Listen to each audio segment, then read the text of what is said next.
동맥경화와 허혈성 심질환의 임상상과 증상.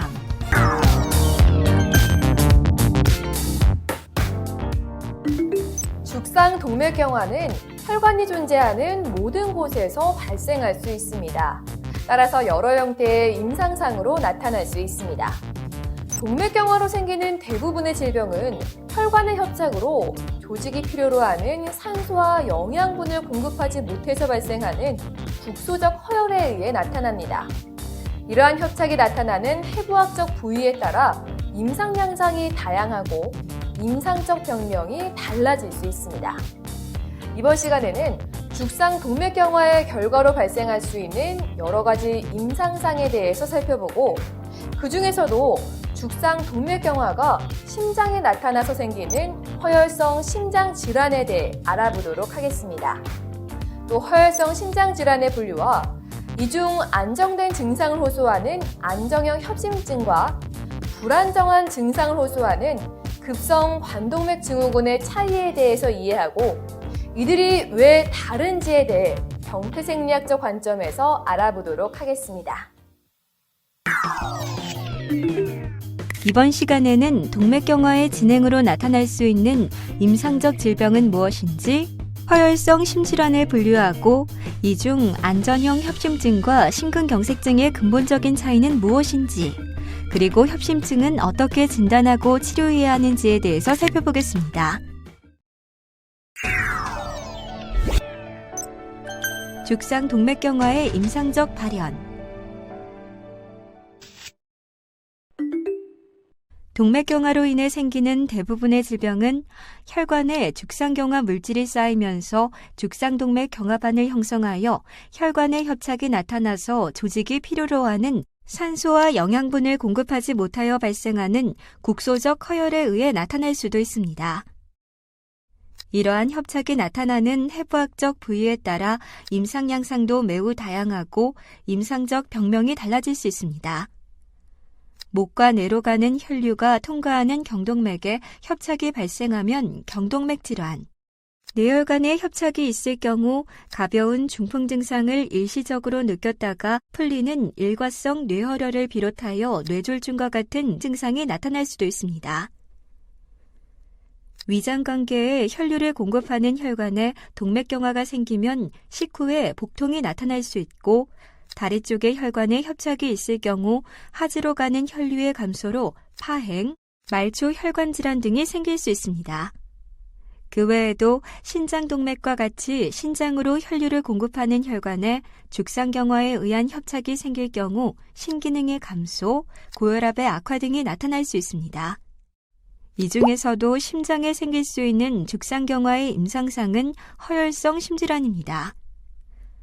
허혈성 심질환은 심장근육, 즉 심근이 필요로 하는 충분한 혈류와 산소를 공급하지 못할 때 나타나는 현상으로 대부분 심근에 산소와 혈류를 공급하는 관상동맥에 죽상동맥경화가 생겨서 협착이 올 경우 생기는 질병입니다. 이러한 허혈성 심장질환의 대표적인 질환이 협심증과 심근경색입니다. 허혈성 심질환은 여러 가지 방식으로 분류를 할 수 있지만 가장 보편적인 분류가 병태생리에 따른 분류입니다. 이렇게 하여 분류한 것이 다음과 같은 분류입니다. 이 중에서 E형 협심증은 죽상동맥경화에 따른 혈관의 기질적 협착에 의해 발생하는 것이 아니고 혈관의 긴장도의 변화에 의해서 혈관에 경련이 일어나서 발생하는 병입니다. 즉, 찌꺼기 물질이 쌓이는 것보다 혈관의 연축에 의해 혈관이 좁아져서 허혈이 생기는 병입니다. 안정형 협심증과 급성 관동맥 증후군은 죽상동맥 경화증에 의해 야기된 협착으로 발생할 수 있다는 측면에서는 공통점이 있다고 할 수 있겠습니다. 그러나 근본적으로는 매우 다른 병태생리를 가지고 있습니다.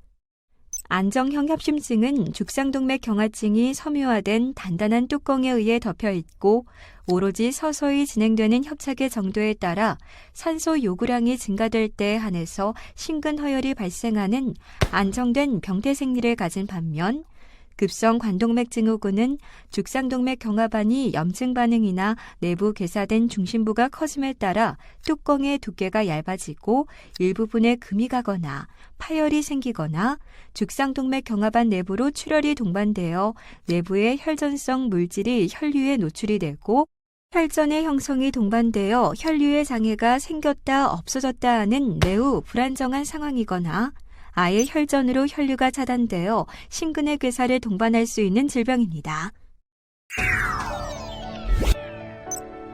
안정형 협심증. 안정형 협심증은 무엇인지 알아보겠습니다. 죽상동맥 경화로 인해 관상동맥에 협착이 발생하면 혈류가 감소하게 됩니다. 이러한 혈류의 감소가 일정한 수준을 넘어서게 되면 관상동맥의 말초 조직, 즉 심근이 필요로 하는 양의 혈류나 산소 공급이 안 되게 되고 이러한 허혈이 심근에 발생하게 되면 통증을 느끼게 됩니다. 안정형 협심증의 병태 생리는 산소 공급량과 요구량의 불균형에 의해 발생하는 심근 허혈로 요약할 수 있습니다. 죽상동맥 경화로 인해 관상동맥에 협착이 발생한다고 해도 해당 관상동맥이 공급하는 심근이 필요로 하는 정도의 혈류와 산소를 공급하는 데 이상이 없다면 아무런 증상이 생기지 않습니다. 즉, 관상동맥의 산소의 공급량이 심근의 산소 요구량에 부합하면 특별한 이상을 못 느끼는 것입니다. 협심증이라고 하려면 이러한 요구량과 공급량의 불균형이 발생하여 일정한 정도 이상의 심근 허혈이 있을 때에만 생기는 것입니다. 다만 안전형 협심증이라는 진단은 매우 임상적인 진단명으로 협심증의 허혈 증상이 일정한 상황에서만 예측 가능하게 안전되게 나타나는 경우를 말하는 것입니다. 예를 들어 환자가 1년 전에도 4층 계단까지는 올라가도 아무런 증상이 없고 5층 계단까지 올라가야 비로소 흉통이 생기고 지난 1년간 변화가 없이 거의 일정할 경우 안정형 협심증이라고 할 수 있겠습니다. 그러므로 협착의 정도가 심할수록 증상이 생길 확률이 높아지고 안정형 협심증이 생길 가능성도 높아집니다. 하지만 같은 정도의 관상동맥 협착이라고 해도 운동을 심하게 하거나 고혈압이 조절이 안 되어 심근이 두꺼워져서 산소 요구량이 증가되거나 발열 등으로 인해 빈맥이 발생하거나 심근 자체가 두꺼워지는 병인 비후성 심근증이 있거나 대동맥 판막 협착증이 오래되어 심한 심근 비대가 수반되거나 갑상선 항진증으로 인해 맥이 빨라지거나 하는 등 산소 요구량이 증가되는 경우 수유와 공급의 불균형으로 허혈이 발생하여 협심증이 발생하기 더 쉬운 상황이 생길 수 있습니다. 안정형 협심증의 병인을 살펴보겠습니다. 죽상동맥 경화증에 의한 관상동맥 협착증으로 인한 혈류 감소는 협심증의 가장 흔하고 대부분을 차지하는 원인입니다. 죽상동맥 경화증은 동맥벽으로의 혈중 지질 침착과 혈관 내피세포의 기능 부전으로 시작하여 침착된 지질이 점차 늘어나서 대식세포에 흡수되고 이러한 대식세포가 흡수한 지질을 처리하지 못하여 지질이 세포 내에 점차 쌓이면서 거품세포로 변화한 후 거품세포 중 일부는 세포 사멸도 일어나서 거품세포와 거품세포 잔재 및 유리콜레스테롤이 합쳐진 동맥 경화반이 생성됩니다. 동맥 경화반의 생성 초기에는 동맥 내강을 유지하기 위하여 동맥벽 전체가 바깥쪽으로 늘어나는 파지티브 리모델링이 발생하게 되고 이에 의해서 내강이 일정 기간 유지됩니다. 이후에도 동맥 경화반이 더 늘어나 내강이 안쪽으로 좁아지는 네거티브 리모델링이 발생되면 과부하 시에 내강을 통한 혈류의 적절한 증가가 이루어지지 못하여 심근 허혈이 유발됩니다. 큰 혈관에 유의한 협착이 없음에도 불구하고 협심증이 생기는 환자들이 있는데 이는 관상동맥의 미세한 혈관의 변화에 의해서도 일어날 수 있습니다. 관상동맥 조영술에서 육안으로 확인할 수 없는 직경 0.5mm 미만의 작은 혈관의 부적절한 수축, 이완 반응에 의해 관상동맥의 혈류가 원활하지 않을 때 발생하며 주로 중년 여성에서 임상적으로 더 흔하게 관찰됩니다. 이러한 환자의 경우 여러 검사를 해도 해부학적인 유의한 협착은 관찰되지 않고 운동 부하 검사나 심근 스펙트와 같은 기능적 검사에서 이상을 보이는 경우가 많으며 관상동맥 혈류 예비력을 측정할 경우 감소되어 있습니다. 2차적 원인에 의해서도 협심증이 발생할 수 있습니다. 빈혈은 관상동맥에 협착증이 없어도 혈액의 산소 전달 능력 감소로 인하여 심근으로의 산소 전달이 감소하여 심근허열 및 협심증이 발생할 수 있습니다. 빈맥은 심근의 산소 요구량이 비정상적으로 증가하는 상태가 되어 관상동맥에 협착증이 없어도 심근허열 및 협심증이 발생할 수 있습니다. 드문 원인으로 다카야수 동맥염 등의 혈관의 염증이 관상동맥에 침범하여 장기간 염증에 따른 관상동맥 협착을 유발하여 협심증이 발생할 수도 있습니다. 대개는 동맥염의 활성도에 따라 협착증 진행 속도에 차이가 있고 이러한 원인으로 관상동맥 협착이 발생할 경우 혈관벽 섬유화가 심하고 파지티브 리모델링 대신 네거티브 리모델링, 즉 혈관의 전체적 내외경이 줄어드는 것이 특징이고 죽상동맥 경화증과의 결정적 차이입니다. 그 외에도 소화기 때의 열병의 일종인 가와사키병을 앓은 후 후유증으로 관상동맥에 심한 확장이 발생한 경우 성인이 되면서 혈관의 확장이 된 부분과 부분 사이 확장이 안 된 부분에 석회화와 협착증이 진행하여 협심증을 유발할 수도 있습니다. 협심증의 가장 주된 증상은 흉통입니다. 흉통은 전형적인 흉통부터 비전형적인 흉통까지 다양하게 나타날 수 있습니다. 흔히 명치부터 목, 그리고 심지어 팔까지 생기는 불편함이나 통증은 모두 협심증을 배제할 수 없다고 할 정도로 여러 가지의 증상으로 나타날 수 있습니다. 이 중에서 전형적인 협심증의 흉통은 위치가 대개 앞가슴이나 흉골 부위의 경계를 짓기가 어려운 곳에서 느껴집니다. 양상은 조이는, 짓누르는, 뻐근한, 답답함 또는 압박하는 느낌입니다. 운동이나 정신적 흥분 상태, 찬 공기 노출 시 악화되지만 휴식 또는 안정을 취하거나 니트로글리세린을 설아 투여하였을 때 증상이 호전됩니다. 일부에서는 증상이 왼팔 안쪽이나 목 쪽으로 방사하는 느낌이 동반됩니다. 안정형 협심증에서는 통증의 양상이 세기와 지속시간 또는 양상이 증가하지 않고 반복되는 것을 의미합니다. 일부의 환자에서는 흉통이 없고 대신 호흡곤란, 전신 무력감, 어지럼증, 실신 등의 비전형적 증상으로도 나타날 수 있습니다. 또한 당뇨병이 있는 환자나 고령의 환자, 수술후 상황인 환자에서는 아무 증상이 없이도 올 수 있습니다. 안정형 협심증의 신체검진 소견을 알아보겠습니다. 대부분의 안정형 협심증 환자에서는 특이 신체검진 소견이 관찰되지 않으며 대부분 정상 소견을 보입니다. 물론 일부의 환자에서 심근의 허혈로 인해 심근의 기능이 떨어져서 나타나는 심부전 소견을 보일 수는 있습니다. 이러한 심부전 소견으로는 목에 있는 경정맥이 붉어져서 보이는 경정맥 종대 소견, 심부전 때 나타나는 심음의 이상, 폐우렬에 의해 나타나는 청진시 수포음, 승모판막 폐쇄부전증에 의한 수축기 잡음 등이 있을 수 있습니다. 그 외에는 죽상경화를 간접적으로 가름할 수 있는 소견들이 보일 수 있습니다. 예를 들면 고콜레스테롤 혈증에 의해 나타나는 안검 주위의 황색 종괴나 발꿈치, 팔꿈치의 건이 두꺼워지는 건 황색종 등이 보일 수 있고 말초혈관까지 침범하는 경우 사지동맥의 맥박 촉지가 안 되는 경우도 있습니다.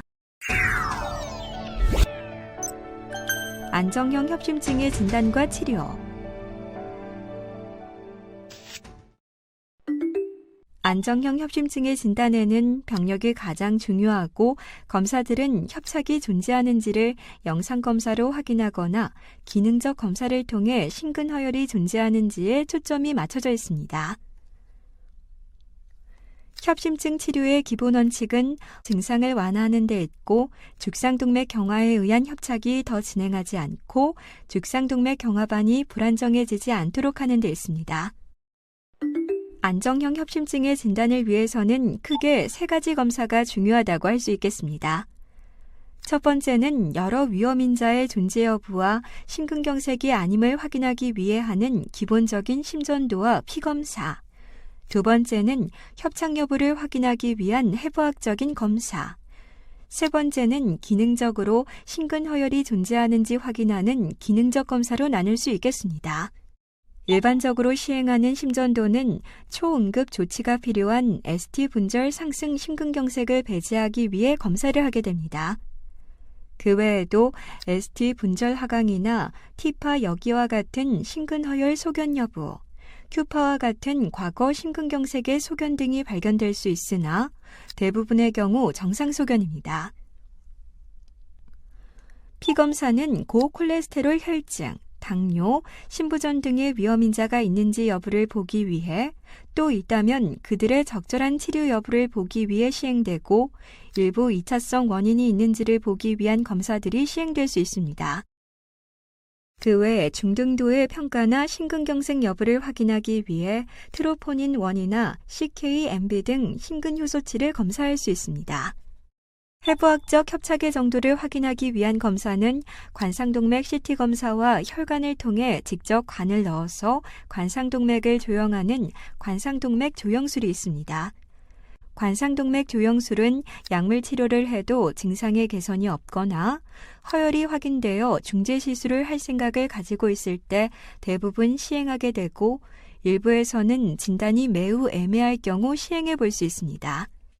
부하 검사의 목적은 허혈을 확인하기 위해서 시행하게 되는데 그 이유는 협심증이 있어도 안정 시에는 증상 및 징후가 드러나지 않는 경우가 대부분이어서 일정한 산소 요구량 이상을 필요로 하는 상황을 만들어서 심근 허혈이 나타나는지를 보는 겁니다. 부하를 줄 수 있는 방법은 약물을 이용하거나 운동을 시켜서 할 수 있습니다. 가장 일반적인 경우가 운동 부하 심전도 검사로 러닝머신에 운동을 하면서 심전도를 계속 추적하여 ST 분절 하강이 나타나거나 흉통이 생기는 소견 등을 기초로 진단합니다. 약물을 이용하는 경우가 있는데 심근 스펙트와 도부타민 부하 심초음파가 있습니다. 심근 스펙트는 디피리다몰이나 아데노신과 같은 혈관 확장 효과가 있는 약물을 투여하며 원이보 관상동맥 혈류망을 확장시켜서 심근에 부하를 가하는 방식입니다. 이때 방사성 동위원소가 표지된 핵종을 투여하여 영상을 얻으면 심장의 혈류 분포를 볼 수 있고 허혈과 안정 시에 심근 관류의 차이가 나타나는 부위를 평가하여 심근허혈 여부를 진단합니다. 약물을 이용하는 또 다른 검사는 도부타민 부하 심초음파 검사인데 도부타민을 정맥 투여하면서 용량을 점차 증가시켜 심박수와 심근 수축을 촉진하여 심근에 부하를 가하고 이 상태에서 심초음파 검사상의 국소벽 운동의 이상 여부를 확인합니다. 협심증 치료의 주요 목적은 협심증 증상의 개선과 심근경색증, 심부전, 심장 원인에 의한 사망과 같은 추후 사건이 발생하는 것을 예방하는 데 있습니다. 특히 죽상동맥 경화협착이 진행하거나 죽상동맥 경화반이 불안정해질 경우 이러한 사건이 발생할 가능성이 높아지기에 이를 예방하기 위한 각종 약물 치료가 중요합니다. 치료는 약물 치료, 위험인자 조절, 그리고 좁아진 혈관의 혈류를 개선해주는 재관류 치료로 나눌 수 있습니다. 각각을 자세히 알아보겠습니다. 약물 치료는 증상을 완화하기 위한 항협심증 제제와 2차적인 사건의 예방을 위한 혈전 억제제와 지질 강화제 등이 있습니다. 증상의 완화를 위해 사용하는 약제는 실제 추후 심근경색증이나 심장 사망과 같은 2차 사건을 예방하는 효과는 없으나 흉통의 증상을 경감하여 삶의 질을 개선할 수 있습니다. 처음 사용하는 약제로는 주로 베타 차단제, 칼슘 기량제를 기본으로 사용하고 증상이 완전히 개선되지 않을 경우 질산염 제제, 니코란딜, 트리메타지딘 등과 같은 추가적인 약제를 쓰기도 합니다. 주요 약제의 기전을 살펴보면 칼슘 기량제의 경우 관상동맥을 포함한 동맥 확장 효과가 있으면서 심근수축력과 혈압 및 심박동수를 감소시키는 효과도 있어서 심근 자체의 산소 요구량도 줄이고 관상동맥 내의 혈류의 흐름을 더 원활하게 합니다. 부작용으로는 이러한 효과들이 과도하게 나타날 경우 저혈압, 어지럼증, 섬액, 심부전 악화 등이 나타날 수 있으므로 주의해야 합니다.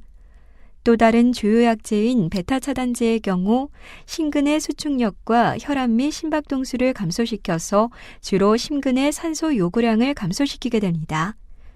역시 베타차단제도 약의 효과가 과하게 나타날 경우 저혈압, 어지럼증, 섬액, 방실전도 장애, 심부전 악화 등이 생길 수 있고 기관지와 말초혈관에도 베타차단 효과가 나타나서 천식이 악화되거나 말초혈관 질환이 악화될 수 있는 가능성도 있습니다. 질산염 제제의 경우 전신정맥 확장에 의해 심장에 돌아오는 피의 양을 감소시켜 심근 산소 요구량 감소와 관상동맥 확장 효과가 주된 작용 기전입니다. 니코란딜의 경우 작용 기전은 다르지만 효과는 질산염 제제와 유사하여 관상동맥 확장 효과가 있습니다. 항협심증 제제 중에 질산염 제제나 니코란딜과 완전히 다른 기전을 가진 약이 트리메타지딘입니다. 이는 지방산 산화 효소를 억제하여 지방산 대사를 감소시키고 당대사를 증가시켜서 심근의 산소 요구량을 감소시킵니다. 혈전 억제제는 협심증 환자의 추후 심근경색이나 심장 사망과 같은 2차 사건 예방을 위해 사용하는 약제입니다. 대표적인 약제가 항혈소판 제제입니다. 혈소판 제제에도 여러 약제가 존재하는데 가장 오랜 기간 사용해온 약제가 아스피린입니다. 아스피린은 시클로옥시게나아제 효소를 억제하여 혈소판에서 응집 촉진 물질 중 하나인 트롬복산 A2의 생성을 억제하게 됩니다. 다만 위장관계 부작용이 있을 수 있어서 소화불량, 위염, 위궤양, 위출혈 등 위장관계 부작용과 출혈성 경향이 증가되는 것에 주의해야 합니다. 다음 약으로 클로피도그렐이 있는데 이는 아스피린과는 작용 기전이 달라서 혈소판의 ADP 수용체 내에 P2Y12를 억제합니다. ADP는 혈소판의 응집을 촉진시키는 가장 대표적인 물질로 이 약제에 의한 혈소판이 활성화되는 것을 막을 수 있습니다. 이 약제는 아스피린에 비해서는 위장관계 부작용은 훨씬 적으나 역시 출혈성 경향이 늘어나는 부분에 대해 주의가 필요합니다. 특히 스텐트 시술을 받은 환자의 경우 아스피린과 클로피도그렐 두 가지를 모두 사용하는 이중항 혈소판 요법을 일정 기간 유지해야 한다는 사실도 알고 있으면 좋겠습니다. 콜레스테롤을 낮출 수 있는 약제는 여러 가지가 있는데 이 중에서도 LDL 콜레스테롤을 낮추는 것이 가장 중요하고 대표적인 약제가 스타틴 약제입니다. 스타틴 약제는 간에서 콜레스테롤 생성의 주요 효소인 HMG-CoA 리덕테이스를 억제하여 간 내에서 콜레스테롤 생성을 억제합니다. 이렇게 될 경우 혈중에 있는 LDL 콜레스테롤을 다시 재흡수하기 위해 LDL 리셉터 발현을 증가시키고 재흡수가 증가됨에 따라 혈중의 LDL 콜레스테롤은 감소하는 효과가 나타납니다. 가장 중요한 것은 이러한 LDL 콜레스테롤의 혈중 수치를 단순히 떨어뜨리는 데 머물지 않고 실제 죽상동맥 경화증이 진행하는 것을 억제하기도 하고 일부 매우 낮은 LDL 콜레스테롤 수치를 유지하게 될 경우 죽상동맥 경화의 감소 효과도 있는 것으로 알려져 있습니다. 그 외에도 죽상동맥 경화반이 불안정해지지 않고 단단하게 혈관벽에 얌전히 있게끔 하는 죽상동맥 경화반 안정화 효과도 있어서 협심증과 죽상동맥 경화증에서 가장 중요한 약이라고 해도 과언이 아닙니다. 이 약제를 복용할 경우 일부에서 근육통, 근육염, 간기능 이상, 당뇨 발생 증상 등의 부작용이 생기기도 합니다. 다음으로 위험인자 조절에 대해 알아보겠습니다. 죽상동맥 경화증이 있는 환자에서는 고혈압, 당뇨, 고지혈증, 대사성 증후군 등의 만성병이 동반되어 있을 가능성이 높고 이러한 질병의 조절을 잘해야 합니다. 고혈압이 있는 경우 혈압약을 통해 정상 혈압을 유지해야 하고 당뇨 조절도 초기에 잘 조절하는 것이 장기적으로 도움이 됩니다. 그 외에도 흡연, 운동 부족, 과체중과 비만 등은 금연을 비롯하여 생활습관 개선, 식습관 개선을 해야 하고 운동을 주기적으로 해야 합니다. 마지막으로 재관류 치료입니다. 안정형 협심증은 대부분 약물 치료나 위험인자 조절 등으로 치료하게 되나 일부에서 허혈의 범위가 매우 커서 고위험군인 경우이거나 적절한 약물을 사용함에도 증상 개선이 충분치 않아서 생활에 지장을 받는 경우 관상동맥 혈류를 더 원활하게 하기 위해 재관류 치료를 고려해야 합니다. 이러한 환자의 허혈을 개선하거나 증상을 완화하기 위해 고려할 수 있는 재관류술은 경피적 관상동맥 중재 시술과 관상동맥 우회 수술이 있습니다.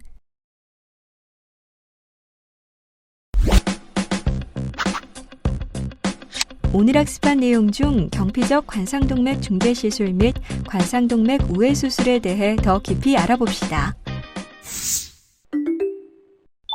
경피적 관상동맥 중재 시술은 좁아진 협착 부위에 스텐트를 삽입하여 기계적으로 길을 뚫어주는 효과가 있고 넓어진 혈관을 통해 혈류가 개선되는 효과가 있습니다. 과거에는 일반 금속 스텐트를 주로 삽입하였으나 최근에는 특수 약물이 입혀져 있는 약물 용출 스텐트를 삽입하는 것이 표준입니다. 시술을 받은 이후에는 특히 이중 항혈소 판재를 적절히 하는 것이 중요합니다. 전신 마취를 하지 않고 혈관을 통해 경피적 시술이 불가능할 경우 관상동맥 우회 수술을 고려할 수 있습니다. 스텐트 시술과는 달리 관상동맥 협착증 부위를 넓혀주는 것이 아니고 그 부위를 우회하여 협착증 원 위부의 다른 혈관을 통해 혈류가 잘 가도록 하는 수술입니다. 이러한 기계적 재관류술에도 불구하고 죽상동맥 경화증을 근본적으로 해결한 것은 아니기에 언제든지 재발할 수 있고 그것을 예방하기 위해 여러 약물 치료는 재관류술을 받더라도 평생 해야 합니다. 이번 시간에는 죽상동맥경화의 임상적 발현을 확인하고 안정의 협심증의 개념과 이에 대한 진단과 치료 방법을 알아봤습니다. 죽상동맥경화는 혈관이 존재하는 모든 곳에서 일어날 수 있고 어디에 발생하느냐에 따라 해당 장기 또는 조직에 혈관 협착에 의한 허혈을 일으킬 수 있고 임상 증상도 다양하게 나타날 수 있습니다. 이 중에서도 죽상동맥경화증이 심장의 근육에 산소와 혈류를 공급하는 관상동맥에 나타날 경우 관상동맥 협착증으로 인해 심근허혈이 발생할 수 있습니다. 관상동맥의 협착에 의해 여러 임상상이 나타날 수 있는데 크게 안정형 협심증과 급성 관동맥 증후군으로 나누고 이렇게 나누는 이유는 이들끼리는 죽상동맥 경화반이 생성돼서 협착이 생기기까지는 비슷하지만 이후 하나는 안정된 반을 유지하며 단순히 심근의 산소, 혈류 요구량과 공급량의 불균형 여부에 따라 증상이 발생하는 병태 생리를 가진 반면 다른 하나는 죽상동맥 경화반이 불안정해지거나 파열이 돼서 혈전 물질이 합병이 되고 급성으로 진행되는 병태 생리를 가지게 됩니다. 안정의 협심증의 경우 대부분 흉통으로 증상이 나타나고 이는 심근허혈에 의해 나타나는 증상입니다. 다만 일부 고령, 당뇨, 수술 후 환자에서는 증상이 전혀 없으면서도 허혈이 발생할 수 있다는 사실을 알아야 합니다. 진단의 근간은 병력이고 검사로는 해부학적 협착이 있는지 여부와 심근의 허혈이 존재하는지를 확인하게 됩니다. 안정의 협심증 치료의 근간은 증상 완화와 향후 발생할 수 있는 2차 사건의 예방입니다. 이를 위해서는 약물 치료, 위험인자 조절, 그리고 재관류술을 적절히 해야 합니다. 지금까지 동맥경화와 허혈성 심질환의 임상상과 증상에 대해서 알아봤습니다.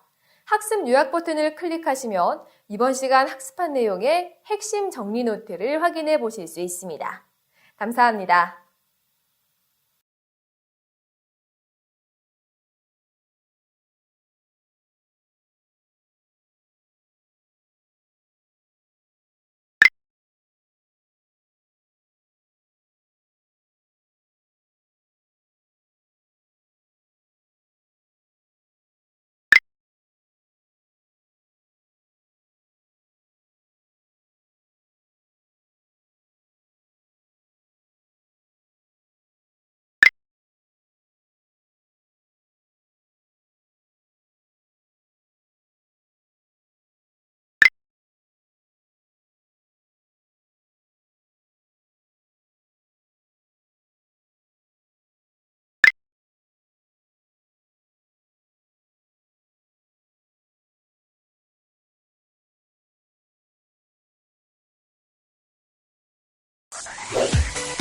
이번 시간에는 동맥경화와 허혈성 질환의 임상상과 증상에 대해 학습하였습니다.